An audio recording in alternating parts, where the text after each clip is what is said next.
Wesh la mif, aujourd'hui nouveau tuto prod sur FL Studio, nouvelle vidéo. Dans les deux dernières vidéos que j'avais faites, je vous avais parlé brièvement d'un artiste en vous mentionnant notamment son drum kit, qui est un drum kit de très bonne qualité et qui est gratuit sur son Instagram. Cet artiste c'est Wasting Shit et aujourd'hui la vidéo entière lui est consacrée parce que j'ai pas trouvé de tuto sur internet pour faire quelque chose dans son style à lui. Il a un style assez différent de Petite Sœur, du coup je trouvais ça intéressant que je fasse un tuto et pour Petite Sœur et pour Wasting Shit. Il a une patte qui est très particulière et qui est pas nécessairement facile à reproduire. Donc je pense que c'est pertinent pour moi de faire un tuto à l'aide de mes connaissances sur FL Studio pour vous montrer comment est-ce que j'ai fait ma prod pour Wasting Shit. Wasting Shit, pour ceux qui ne le connaissent pas, c'est un artiste de la région parisienne et sa banlieue. Il fait de la musique depuis environ 10 ou 11 ans. Il a plusieurs identités, il fait du son sous plusieurs noms, donc notamment Wasting Shit, c'est le principal, sur Spotify et sur SoundCloud, mais on peut aussi le retrouver sous le nom de FDO38 sur Instagram. Il a changé récemment, je crois. Maintenant, c'est Wasting Shit uniquement, mais on peut aussi le retrouver dans ses sons mentionnés sous le nom de Bob Glock ou de Bobby. Voilà. Pour rentrer dans le vif du sujet, la prod, je l'ai faite il y a quelques temps déjà. Il me semble que ça remonte à plusieurs mois. Mais vu que j'ai commencé à faire des tutos récemment, bah, j'avais pas pu faire de tuto à l'époque, donc je le fais maintenant. La prod, elle est pas très compliquée. Il n'y a pas tant de pistes que ça. Je vais vous montrer une par une toutes les pistes que j'ai, comment est-ce que je les ai faites, pourquoi. Enfin bref, je vais tout vous montrer. Je vais aussi vous parler des sources de sons que j'ai, où est-ce que j'ai chopé mes différents drums, mes différents FX, etc. Bref, on commence par la loop que j'ai utilisée, la loop mélodique. Cette loop là, comme je vous ai dit, Wasting Shit, il a sorti un drum kit et je l'ai chopé dans son drum kit. Loop, mélodie, voilà, donc ma loop, c'est la loop 4 bits à 116 BPM. Ici, on n'est pas à 116 BPM, on est à 113, j'ai baissé un peu. La loop, elle ressemble à ça.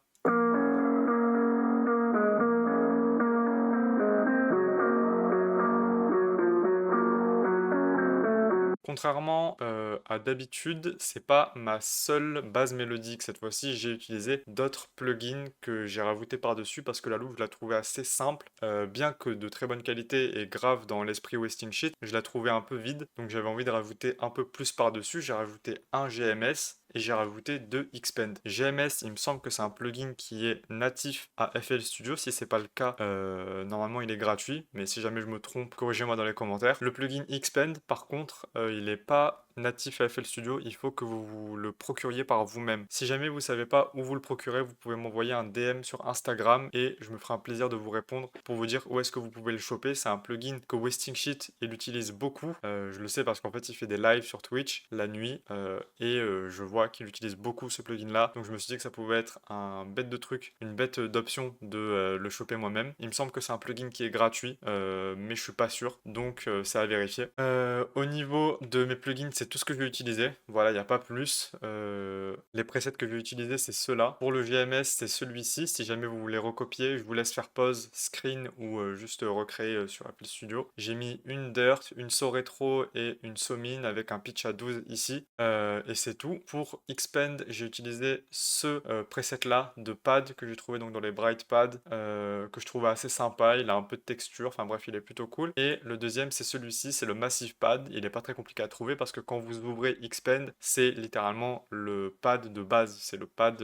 par défaut quand on ouvre Xpend 2 qui est déjà configuré. Au niveau des mélodies, c'est pas tout ce que j'ai. Il y a aussi cette belle là que j'ai trouvé dans le drum kit de Wasting Shit.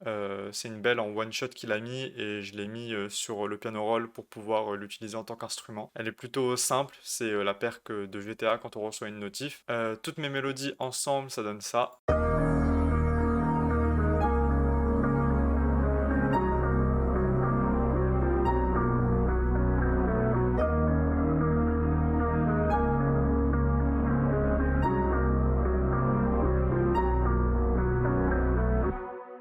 Au niveau de mes drums, cette fois-ci, le premier élément que j'ai ajouté, c'est un hi-hat.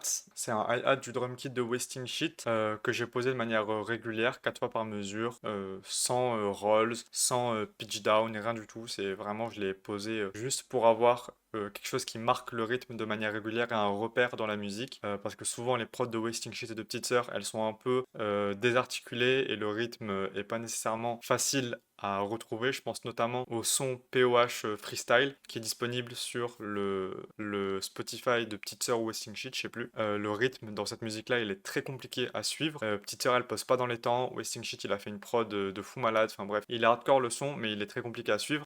Du coup, je voulais moi pas avoir quelque chose qui ressemble à ça. Du coup, j'ai posé ce hi-hat là pour qu'il repère l'auditeur, qui ne perde pas le rythme en fait. J'ai ajouté cette basse là avec, c'est une basse du drum kit de Wasting Shit encore en one shot. Mais cette fois-ci, il y a un petit truc, une petite subtilité, c'est qu'en fait, comme son titre l'indique, elle est accordée en I. Donc I, c'est l'équivalent de Mi en français. C'est la notation américaine, C, D, E, F, G, enfin bref. Pour l'avoir en Do et plus en Mi, c'est assez simple. J'ai ouvert ici. Vu qu'il y a 4 demi-tons d'écart entre Mi et Do sur le piano, ben, j'ai mis 4 ici. J'ai baissé à fond, clic droit, init, et normalement c'est bon, la basse elle est accordée. C'est important de faire ça parce que sinon vous allez placer vos basses, elles vont pas sonner dans la gamme et vous n'allez pas comprendre pourquoi. La réponse est simple, c'est parce que votre basse elle n'est pas accordée. Ça peut arriver parfois aussi sur des basses de drum kit sans que ce soit précisé. Donc dans ce cas-là, c'est important d'avoir l'oreille. Mais voilà. Dans ce cas-là, ça arrive très rarement, mais dans ce cas-là, ça arrivé. Donc c'est l'occasion pour moi de vous montrer comment est-ce que j'ai réglé ce problème-là. Ensuite, j'ai ajouté cette perque-là que j'ai trouvé dans le drum kit de Wasting Shit encore. J'ai ajouté cette snare là et ce hi-hat là. Cette snare là, comme vous pouvez le voir, elle n'est pas classique. Enfin, en fait, le pattern, il est pas, c'est pas le pattern de base qu'on retrouve dans la trap, etc. C'est un pattern, comment je pourrais décrire ça, de funk brésilienne, un peu comme il y a pu y avoir dans le son SP de Wasting Shit et Petite Sœur. C'est un son que j'adore, qui m'a beaucoup influencé et qui m'influence encore beaucoup dans mes prods de Wasting Shit et Petite Sœur. Donc dans cette prod là, bah, c'est le cas. Pour pas que vous ayez à figure out par vous-même le pattern de snare, je vous le mets, je vous l'affiche, c'est celui-ci. Et qui dit pattern de snare un peu particulier dit pattern de kick un peu particulier. Et le pattern de kick, c'est celui-ci. Le hi-hat qui est là, c'est mon hi-hat principal. C'est celui qui marque un peu plus, pas le rythme, mais c'est celui qu'on entend le plus à l'oreille dans le son. Sur celui-ci, j'ai ajouté quelques rolls, des vides, etc. Et ce kick-là, c'est le Brazy Kick du drum kit de Abel 31. Ces trois éléments-là, je les ai trouvés dans le drum kit de Abel 31. Un de ces drum kits-là, je crois que c'est le 2023, je sais plus exactement. Ce Brazy Kick-là, j'ai mis deux trois petits trucs dessus qui sont importants à souligner. Je l'ai booster en fait. Pour booster un son, vous l'ouvrez ici, donc vous avez la waveform qui est là, et il y a ce bouton là ici, et vous pouvez le booster comme vous le voulez ici. Voilà, le mien il était comme ça, et je l'ai EQ un peu, j'ai mis l'EQ ici, clac, type in value, je l'ai mis à 7, la mienne. Voilà, c'est tout ce que j'ai à dire sur le kick, et au niveau de la dernière piste de drum ici, c'est un TV Buzz que j'ai chopé dans le drum kit de Wasting Shit aussi, qui vient marquer le rythme. Il a la même fonction que le hi-hat qui est là, sauf que je l'ai utilisé 2-3 fois de manière un peu plus créative. Je vous montrerai ça pendant l'arrangement. Sinon, la dernière piste qu'on peut avoir, c'est ce crash là que j'ai trouvé dans le drum kit de Abel 31. C'est un crash tout à fait classique de verre. Voilà, donc il y en a pas mal des comme ça dans les différents drum kits. Si vous n'avez pas exactement le même, c'est pas très grave. Donc vous avez un truc qui est similaire, ça peut le faire. Sachez que ce genre de crash là, c'est très très utilisé dans les prods de Wasting Shit, autant dans ses prods à lui que dans les type beats que je trouve sur internet. Donc c'est un très bon élément à avoir que vous devez ne pas hésiter à placer dans vos prods. Au niveau de mes drums, tout ensemble elles donnent ça.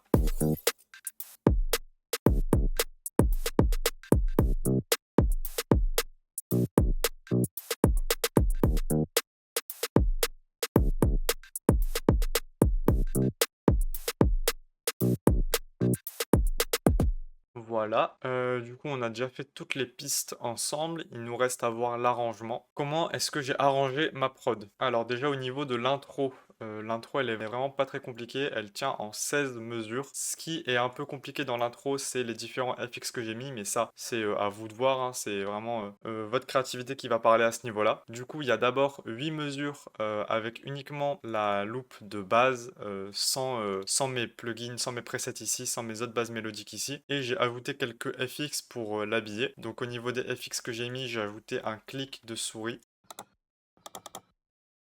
Ce clic de souris, je l'ai chopé sur le site Pixabay, dont je vous parle déjà depuis plusieurs vidéos, qui est vraiment cool pour trouver plein de FX. C'est vraiment une banque de one-shot, de sound, qui sont vraiment de très bonne qualité et très cool. J'ai ajouté ça aussi, que j'ai trouvé dans le drum kit de Wasting Shit. Je sais pas trop comment qualifier ce one shot là. C'est en fait un broken laptop fan comme c'est écrit, donc c'est un ventilateur de PC qui est cassé que Wasting Shit a enregistré lui-même pour le foutre dans son drum kit en bonus. C'est plutôt pas mal, je trouvais que c'était une texture qui était assez dans le thème à ce niveau-là. Et sinon j'ai ajouté ce bruit blanc que j'ai trouvé. Je l'ai trouvé dans le... C'est pas vraiment un drum kit, c'est un pack de sons qui est gratuit sur internet. C'est le Medusa One Shot Accent and Textures. Je l'ai trouvé vers la fin. Je sais pas exactement lequel c'est, mais voilà. Je l'ai boosté lui aussi parce que pas boosté, il est très difficile à entendre. Je l'ai boosté et c'est tout. Au niveau de la deuxième partie de l'intro, j'ai rajouté les différents éléments que vous pouvez voir ici et là, c'est-à-dire que j'ai rajouté donc le GMS pour avoir des sons dans les basses fréquences.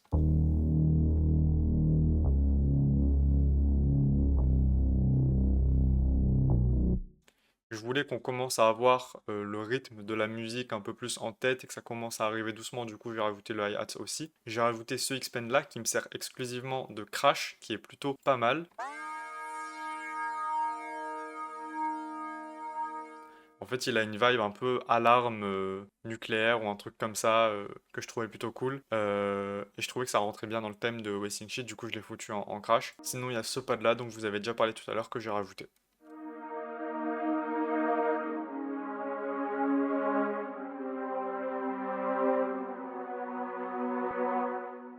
Ce qui est vraiment pas mal avec les prods de Wasting Shit, c'est que vu que c'est de la musique un peu expérimentale, il n'y a pas besoin d'avoir des sons très sophistiqués. Souvent, ils marchent, souvent ils fonctionnent avec des saw blades ou des ondes très classiques, quoi. Donc c'est vraiment pas mal pour faire des prods dans son style à lui parce qu'on n'a pas besoin de se prendre énormément la tête sur avoir des sons réalistes ou organiques. C'est souvent du sound design à même sérum qui est fait, donc c'est plutôt cool. J'ai rajouté quelques autres choses. La dernière chose que j'ai rajouté, c'est ce TV Buzz qui sert aussi à marquer le rythme, comme je vous avais dit, comme le hi-hat qui est là-haut. Et j'ai aussi rajouté ces bruits d'armes à feu. Je les ai trouvés sur Pixabay, encore une fois, c'est un bête de site. Pour finir mon intro, j'ai rajouté mes tags, donc j'en ai rajouté plusieurs. Le premier c'est le mien, c'est le tag Bimo de base, mais je l'ai couplé avec le tag de Dreco et le tag J'ai appris ça sur internet que je trouvais plutôt sympa. C'est des tags qui sont dans le drum kit de Wasting Shit, encore une fois. Je trouvais ça plutôt cool de les mettre parce que c'est des tags qui signent vraiment de manière très forte. Les prods de Wasting Shit, il les met à chaque fois et je les trouve vraiment, vraiment hard ces tags. Du coup, j'ai décidé que j'allais les placer parce que c'était vraiment, enfin, c'est vraiment des tags qui sont imprégnés de toute l'identité de Wasting Shit, quoi. Et après ça sur internet.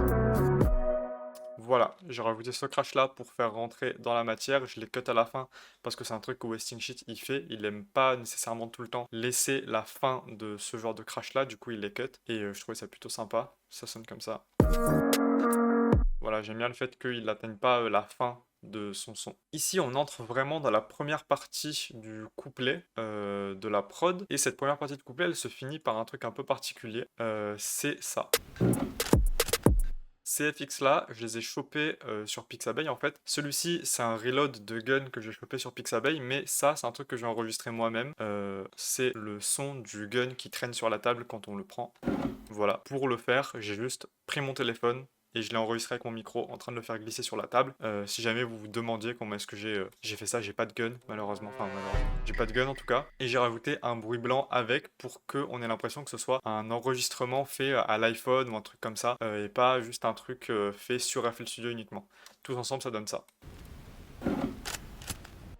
Au niveau du reste de l'arrangement, j'ai continué pendant encore 16 mesures ce couplet-là. Ensuite, on arrive... Cette partie-là, depuis tout à l'heure, je dis que c'est un couplet, mais en fait, c'est pas le cas, c'est un refrain, en fait, parce qu'il y a tous les éléments de ma prod, donc il n'y a pas vraiment d'éléments vides, donc en fait, c'est un refrain, et le couplet, il commence ici. Un truc que j'aime bien faire sur les couplets, c'est pas faire arriver les drums tout de suite, donc soit là, je l'ai coupé un peu, j'ai enlevé la snare du début, j'ai juste mis le kick et le hat qui est là. J'ai mis quelques perks histoire d'habiller la chose, mais la snare elle arrive qu'à partir de ici. Donc la snare arrive un peu plus tard que le reste des drums. Ce qui différencie le couplet du refrain, c'est notamment l'absence de ce pad là et l'absence de ce crash là qui font que ça sonne un peu plus vide, donc un peu plus couplé, il y a plus de place à la voix quoi. Donc c'est à peu près tout ce qui change. Le couplet il dure pendant une bonne partie de la prod. En fait j'ai décidé de partir sur une formation intro, refrain, couplet long, refrain. Donc c'est pour ça qu'il n'y a pas de deuxième couplet ou quoi. Ça suffit puisque la prod fait déjà 3 minutes comme ça. C'est juste le couplet du milieu qui est assez long et le refrain de la fin qui est assez long aussi. Au niveau de l'arrangement, ce qui est important c'est de garder des éléments pour faire évoluer le couplet. C'est-à-dire que j'aurais pu prendre cette basse là, la mettre là et la mettre là aussi. J'aurais pu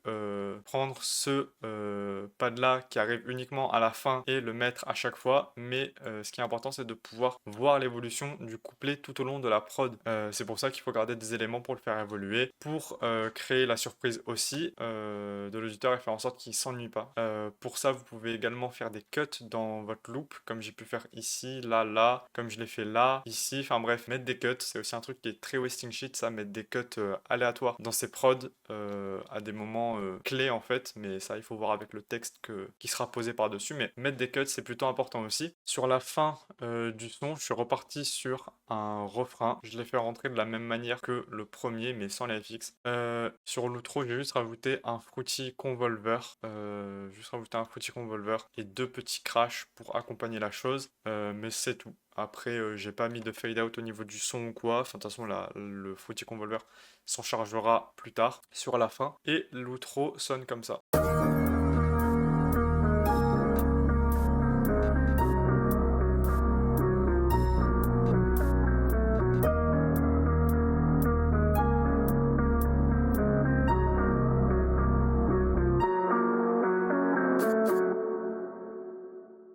Hop là, juste avant la fin de la vidéo, je me suis rendu compte pendant le montage de la vidéo que j'avais complètement oublié de vous parler de la partie mix et de la partie master. Du coup, je le fais dans une petite parenthèse avant l'outro. Alors, comment est-ce que je me suis arrangé au niveau de mon mix? Sur la loupe principale de guitare électrique dont je vous parle depuis le début, j'ai mis une première EQ pour couper les highs et couper les lows parce que c'est vrai que je ne l'ai pas précisé pendant toute la vidéo, mais la loupe de base, elle ressemble à ça.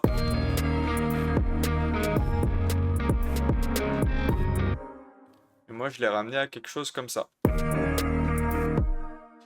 Voilà, j'ai rajouté une seconde EQ. Je trouvais qu'il y avait un peu trop de pics intenses ici. Du coup, j'ai rabaissé avec une EQ à 3 bandes. J'ai ajouté sur le GMS un Camel Crusher pour l'accentuer. J'ai ajouté une EQ aussi pour couper les highs et un Fruity Limiter. Sur le premier Xpen, j'ai rajouté une paramétrique EQ pour couper les highs et couper beaucoup des lows. J'ai aussi rajouté un shaper box avec une automation de panning que j'ai mis à 60%, histoire que ça passe de droite à gauche dans les oreilles. Sur le deuxième Xpen, j'ai rajouté une première EQ pour couper les lows et un peu des highs. J'ai rajouté un flanger avec ces paramètres-là. J'ai rajouté un Fruity Chorus avec ces paramètres-là. Et j'ai rajouté un KSHAS 3 bandes EQ avec ces paramètres-là. Sur mes drums et mes perks, j'ai mis des EQ partout. C'est pas obligatoire. Mais moi, j'en ai mis parce que je voulais un master et un mix le plus clean possible. Parce que la loupe de ma guitare électrique, elle clashait pas mal avec les fréquences de mes perks et de mes drums. Du coup, j'ai foutu des EQ partout pour un peu tout nettoyer. Mention spéciale au kick sur lequel j'ai rajouté un Camel Crusher, donc je l'ai un peu mixé quand même, avec le plugin Annihilate, qui est donc le plugin de base de Camel Crusher quand on le lance. J'ai rajouté une Fruity paramétrique EQ où j'ai boosté les lows et une EQ où j'ai coupé les highs. Voilà, c'est tout pour la parenthèse mix master. J'espère qu'elle vous a plu. Je vous laisse à l'outro. A plus. Voilà, c'est à peu près tout pour la prod d'aujourd'hui. C'est tout ce que j'avais à vous présenter. Je répète que si jamais vous n'avez pas de drum kit particulièrement pertinent pour le rap, la prod, etc. Si jamais vous galérez à trouver des liens pour vos drum kits, pour vos plugins, vous pouvez m'envoyer un DM sur Instagram. Je me ferai un plaisir de vous envoyer mes liens. Et aussi une petite nouveauté, c'est que j'ai commencé à stream récemment sur Twitch. C'est très peu régulier. Je préviens tout le monde, vous attendez pas à un live par soir, mais ça m'arrive de faire de la musique ou de jouer à quelques petits jeux vidéo. Donc, enfin bref, si jamais vous faites chier un soir, vous pouvez venir voir que je suis en live. Je vous laisse, ma maman, elle m'attend, il faut que j'y aille. Ciao!